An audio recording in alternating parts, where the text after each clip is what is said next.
আসসালামু আলাইকুম সুপ্রিয় দর্শক, আমি আজকে এমন একটি বাড়িতে আপনাদের নিয়ে যাচ্ছি, আপনারা সাথে থাকুন।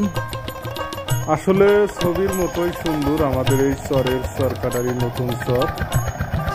প্রতি বছরই যমুনার ভাঙ্গনে এসব বাসিন্দাদের নদী ভাঙ্গনে বিলীন হয়ে যায় বসত বাড়ি।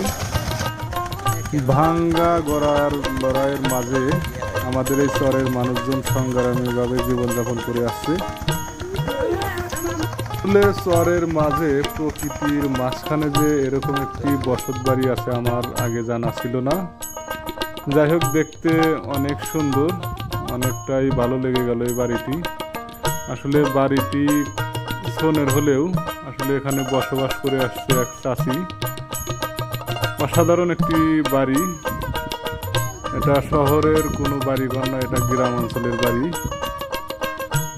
যারা গ্রামে বসবাস করেন তাদেরই অবশ্যই ভালো লাগবে এই বাড়িটি। যাই হোক, আর কথা বলবো না, সরাসরি আমি নিয়ে যাবো এই বাড়িতে, কি কি আছে দেখাবো। চলুন। বাড়ির সামনে একটা উঠানে সিম গাছের জানলা দেওয়া আছে। এদিকে একটা সিম গাছের জানলা, আর বাড়ির সামনের দিকে একটা গরুর ঘর, যেখানে গরু লালন পালন করা হয়। গরুর ঘরটা হয়তো ছন দিয়ে তৈরি করা হয়েছে। দুটি গরু আছে, আর পাশে সুন্দর একটি ভিউ। ওদিকে হইলো একটা স্ক্রিম আছে, স্ক্রিমে অনেক মানুষজন গোসল করতেছে। দেখা যাক চাষি কি করে। চাষি হচ্ছে এই ঘুম যারা দিতেছে, ময়লা আবর্জনা পরিষ্কার করতেছে। দেখি চাষির মুখ থেকে কিছু শুনি। চাষি, গম কতখানি বুনছিলেন?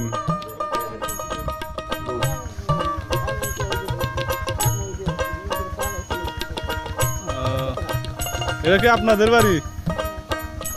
আপনাদের বাড়িতে কি আপনি একাই থাকেন? হ্যাঁ, আর কেউ নাই? আপনার স্বামী? ঘরটি আমি এভাবে দেখাই। সামনে পেছনের সাইডে একটা আম গাছ, এখানে একটা এই কাঠ দিয়ে পুরো ঘর উঠানো হয়েছে। আর এই সাইডে একটা আমাদের গ্রাম অঞ্চলের টিউবওয়েলটা মনে হয় দেখি ভালো কিনা। আসলে যাতার চেষ্টা করতেছি, পানি বের হচ্ছে না। গাছে এলো আম ধরছে। আসলে আমাদের এই চর অঞ্চলের যে একটা এই পুরিয়া চকের মাঝখানে একটা ছোট্ট একটা বাড়ি, এখানে এই কাকিমা বসবাস করেন। ওই দিক দিয়ে যদি আমি দেখাই, পেছনের সাইডে এখানে কয়েকটি কলা গাছ লাগানো হয়েছে। আসলে আমাদের গ্রামের সব বাড়ি ঘরের পেছনে কলা গাছ লাগানো হয়। এই বাড়ি আসলে কত বছরের আগের পুরাতন তিনটে বাড়িটা করা হয়েছে।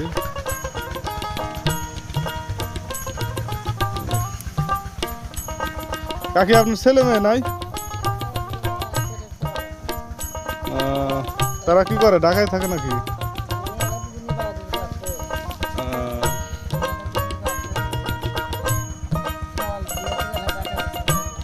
ঢাকা চলে গেছে। যাই হোক কাকি,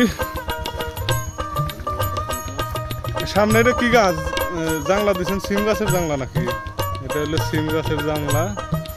আর এই যেখানে সেই পুরো ঘরের ভিতর গরু খাওয়ানো হচ্ছে, যাকে গ্রাম বাংলার চারি বলা হয়, গোড়া। আর বাড়ি থেকে নামলে আপনারা দেখতে পাবেন যে সুন্দর একটা ভিউ, ন্যাচারাল যে একটা ভিউ, না দেখলেই অবশ্যই মিস করবেন।